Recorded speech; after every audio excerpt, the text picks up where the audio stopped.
शकुंतला एक सुंदर युवती थी। उसे कर्ण ऋषि ने गोद लिया था। वो अपने पालतू हिरन के साथ वन में ऋषि के आश्रम में ही रहती थी। एक दिन हस्तिनापुर नरेश दुष्यंत वन में शिकार के लिए आया। उसकी निगाह सुंदर हिरन पर पड़ी। हिरन को देखते ही राजा ने उस पर तीर छोड़ दिया। हिरन पीड़ा से तड़पने लगा। शकुंतला उसे संभालने लगी।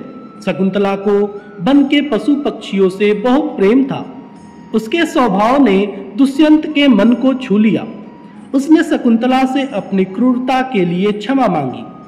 शकुंतला ने उसे क्षमा कर दिया, लेकिन उससे कहा कि वह कुछ दिन वन में रहकर घायल हिरन की देखभाल करे। शकुंतला और दुष्यंत एक दूसरे से प्यार करने लगे। दुष्यंत ने शकुंतला से विवाह कर लिया और उसे अपना नाम लिखी एक अंगूठी भेंट की।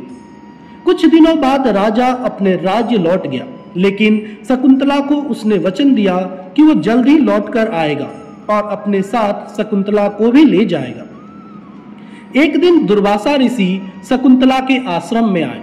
उन्होंने द्वार से ही बार बार पानी मांगा, लेकिन अपने पति के बारे में सोचने में मगन शकुंतला ने उन पर ध्यान नहीं दिया। दुर्वासा ने बहुत अपमान महसूस किया। वो बहुत क्रोधित हुए। उसने तुरंत शकुंतला को श्राप दे दिया कि वह जिसके बारे में सोच रही है वही उसे भूल जाएगा। जब शकुंतला ने यह श्राप सुना तो वह भयभीत हो गई। वह दुर्वासा से क्षमा मांगने लगी। ऋषि ने कहा कि वे अपने श्राप वापस नहीं ले सकते, लेकिन उसमें कुछ बदलाव जरूर कर सकते हैं। इतना कहकर वे बोले कि जब वह उसकी दी हुई कोई भेंट उसे दिखाएगी तो उसे सब याद आ जाएगा।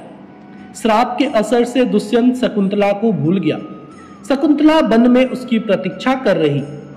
कुछ दिनों प्रतीक्षा करने के बाद शकुंतला ने राजधानी जाकर अपने पति से मिलने का निर्णय किया। रास्ते में शकुंतला को एक नदी पार करनी पड़ी।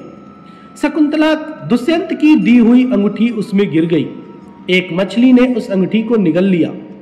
जब शकुंतला राजमहल पहुंची तो राजा ने उसे नहीं पहचाना।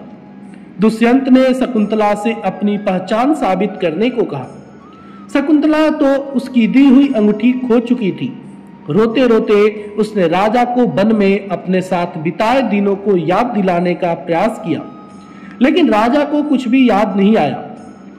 निराश होकर शकुंतला राजमहल से निकल आई।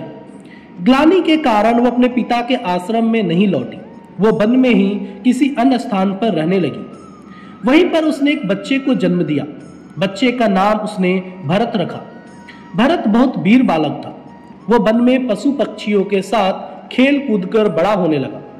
एक दिन एक मछुआरा एक अंगूठी लेकर राजमहल आया। उसने राजा को बताया कि उसे वह अंगूठी एक मछली के पेट में से मिली है। अंगूठी पर राजा का नाम लिखा देखकर वह उसे राजा के पास ले आया था। जब राजा ने यह अंगूठी देखी तो दुर्वासा ऋषि का श्राप मुक्त हो गया। राजा को शकुंतला की याद आ गई। वह तुरंत शकुंतला को लेने वन की ओर चल दिया, लेकिन वह उसे वन में नहीं मिली। निराश होकर वह राजमहल लौट आया। कुछ और वर्ष बीत गए। राजा एक बार फिर उसी वन में शिकार करने गया।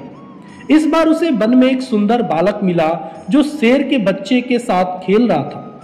वह निडर बालक वह उस शावक का मुंह खोलकर कह रहा था, अरे वनराज, अपना मुंह थोड़ा और खोलो, मुझे तुम्हारे दांत गिनने हैं। राजा उस बालक के पास गया और उसके माता पिता के बारे में पूछने लगा। बालक ने उसे बताया कि वह राजा दुष्यंत और शकुंतला का पुत्र है।